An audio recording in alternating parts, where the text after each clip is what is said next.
दूर से उन्हें कुछ लड़कों की चीखें सुनाई दे रही थीं, जिन्हें ग्रीवर्स अपना शिकार बना रहे थे। गैली और उसके कुछ साथी बॉक्स के अंदर छुप गए, जबकि थॉमस, टेरेसा और बाकी लड़के खेतों की तरफ भागे और वहां छुपने की कोशिश करने लगे। तभी एक ग्रीवर ने अपनी पूंछ से एक लड़के को उठा लिया। वो लड़का पूरी कोशिश कर रहा था कि अपने दोस्तों के पास पहुंच जाए, लेकिन तब तक एक एक करके कई लड़के ग्रीवर्स का शिकार बन चुके थे। अचानक एक ग्रीवर ने थॉमस और उसके दोस्तों का रास्ता रोक लिया। तभी टेरेसा ने उस पर एक लैंप फेंक दिया, जिससे वो जल उठा और सबको भागने का मौका मिल गया। सब पूरी तेजी से भाग ही रहे थे कि अचानक एल्बिन गिर पड़ा और उसी वक्त एक ग्रीवर उस पर झपट पड़ा। उसे रोकने के लिए थॉमस उस डिवाइस के साथ उसके सामने खड़ा हो गया। ठीक उसी समय हंटर्स ने ग्रीवर पर हमला कर दिया और इस मौके का फायदा उठाकर सब लोग एक हट में जाकर छुप गए। लेकिन खतरा अभी खत्म नहीं हुआ था। अगले ही पल एक ग्रीवर छत से अंदर घुस आया और उसने एक और लड़के को उठा लिया। उसके बाद उसने चक को भी पकड़ने की कोशिश की, लेकिन थॉमस और उसके साथियों ने किसी तरह उसे बचा लिया। मगर इसी बीच वो राक्षस एल्बी को पकड़कर ले गया। जब सब कुछ खत्म हुआ और वो बाहर निकले तो उन्होंने देखा कि अब बस वही लोग जिंदा बचे थे जो बॉक्स के अंदर छुपे हुए थे। बाहर आते ही गैली ने थॉमस को मारना शुरू कर दिया, क्योंकि उसके मुताबिक ये सारी गलती सिर्फ थॉमस की थी। लेकिन थॉमस के मन में अब भी सवाल थे और जवाब पाने के लिए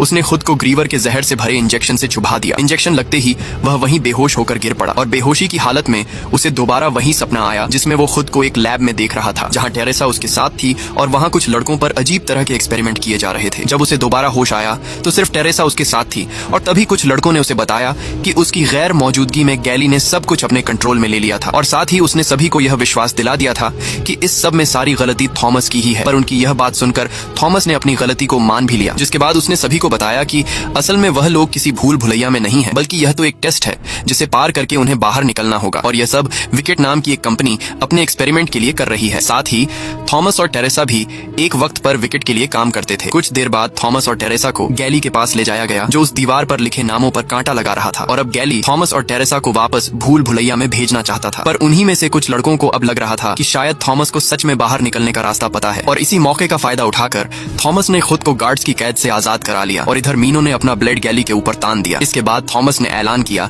कि अब वह और उसके साथी हमेशा के लिए यहाँ से जा रहे हैं और अगर किसी को उनके साथ आना है तो वह आ सकता है। गैली को लग रहा था कि कोई पागल ही उसके साथ जाएगा, पर अगले ही सेकंड काफी सारे लड़के उसके साथ जाने को तैयार हो गए और काफी देर तक भूल भुलैया में भागने के बाद आखिरकार वो लोग सेक्शन से के दरवाजे के बाहर पहुंच गए, जहां उनका सामना एक और ग्रीवर से हुआ। इस लड़ाई में उन्होंने बड़ी ही चालाकी से उस राक्षस पर हमला किया, पर इसके बावजूद भी कुछ लड़के खाई में गिर गए और तभी टेरेसा ने उस राक्षस पर हमला करते हुए गलती से डिवाइस को खाई की तरफ फेंक दिया और जैसे ही चक उसे उठाने के लिए गया तो उसकी नजर एक और ग्रीवर पर पड़ी, जो कि ऊपर ऊपर की तरफ आ रहा था। पर जैसे ही चक ने इस बारे में सभी को बताया, उन्होंने उस राक्षस को अपनी पूरी जान लगाकर वापस खाई में फेंक दिया। पर तभी दो और ग्रीवर्स वहां पहुंच गए, जिसके चलते उनमें से काफी सारे लड़के मारे गए। पर वहीं दूसरी तरफ टेरेसा और चक ने डिवाइस की मदद से उस दरवाजे को खोल दिया। दरवाजे के सामने खड़े होकर उन्हें पता चला कि इसे खोलने के लिए एक खास 8 डिजिट का कोड डालना होगा। थॉमस को तुरंत अंदाजा हो गया कि यह कोड भूल भुलैया के सेक्शनों की